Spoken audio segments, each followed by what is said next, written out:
belasan siswa tingkat dasar hingga menengah atas di Dusun Air Besar, Desa Mamala, Kecamatan Leihitu terpaksa lepas sepatu saat akan pergi dan pulang sekolah. Pasalnya, hujan yang terus mengguyur menyebabkan jalanan yang biasa dilintasi tergenang air dengan ketinggian di atas tumit orang dewasa.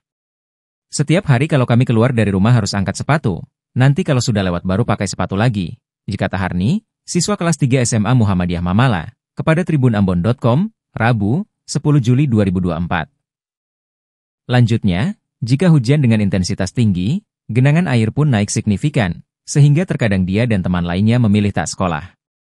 Kami ada sekitar 10 orang yang setiap hari berjalan ke sekolah seperti ini, jelanjutnya. Pantauan tribunambon.com, kondisi itu juga menghambat lalu lintas kendaraan. Pengendara harus menurunkan laju kendaraan saat melintas, bukan hanya karena genangan air, juga disebabkan terdapat beberapa lubang jalan.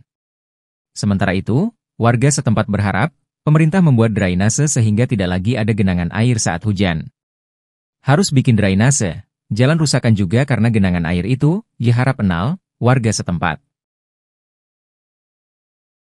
Download Tribun X sekarang, menghadirkan lokal menjadi Indonesia.